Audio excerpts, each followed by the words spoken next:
The story of the Tower of Babel, found in the book of Genesis chapter 11, is one of the most striking narratives in the Hebrew Bible, illustrating human ambition, divine intervention, and the origin of linguistic diversity. Although brief, this account has profound theological, historical, and cultural implications, and it raises enduring questions about pride, unity, and the consequences of human defiance. The narrative begins in a time shortly after the flood, when Noah's descendants began to repopulate the earth. Humanity was concentrated in a single region, identified as Shinar, often associated with ancient Mesopotamia. The people spoke one language and shared a common culture, which allowed them to organize large-scale communal projects. This unity, however, also became the foundation for collective hubris. The people decided to build a city with a tower that reaches to the heavens. Their stated purpose was to make a name for themselves and to avoid being scattered across the earth. This decision reflects both practical and symbolic motivations. On a practical level, the construction of a city and tower demonstrated technological and organizational sophistication. On a symbolic level, it revealed an ambition to transcend human limitations and rival the divine, a subtle form of pride and self-sufficiency. The text emphasizes that God observed the construction and commented, "If as one people speaking the same language they have begun to do this, then nothing they plan to do will be impossible for them." This statement indicates that God recognized both the potential and the danger of human unity, unchecked by humility or reverence. It is not the physical act of building the tower that draws divine attention, but the underlying motivation, human arrogance, and the desire for self-exaltation. To prevent the escalation of this hubris, God intervenes by confusing their language, causing them to speak different tongues.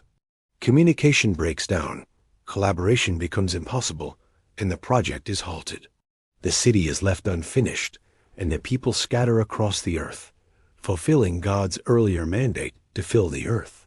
The name Babel is linked in the text to the Hebrew verb balal, meaning to confuse, highlighting the linguistic and cultural fragmentation that resulted from divine action.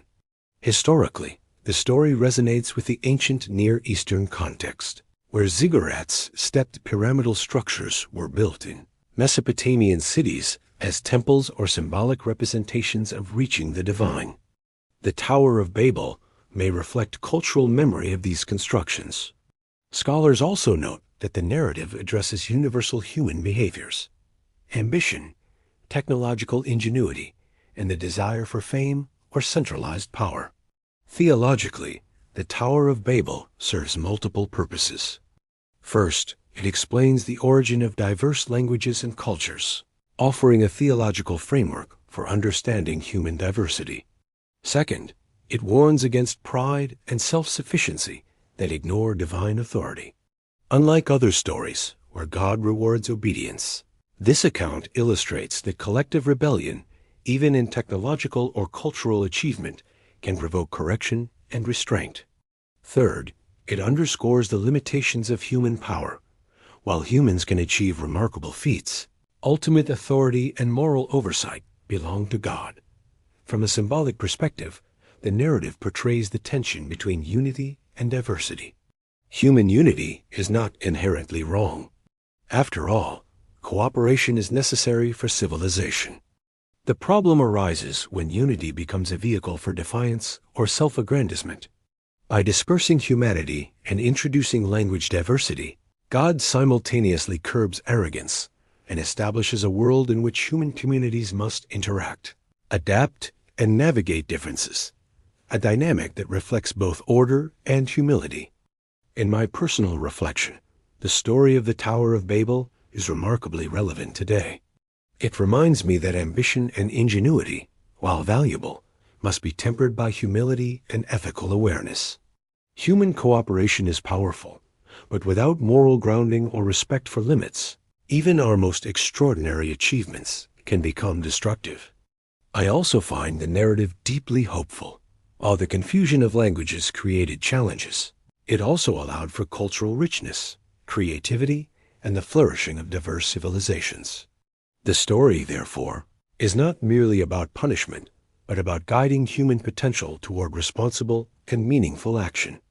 Ultimately, the Tower of Babel is a profound lesson about human aspiration, divine oversight, and the balance between unity and diversity. It teaches that greatness is not measured by monuments or fame, but by the wisdom, humility, and responsibility with which we exercise our gifts.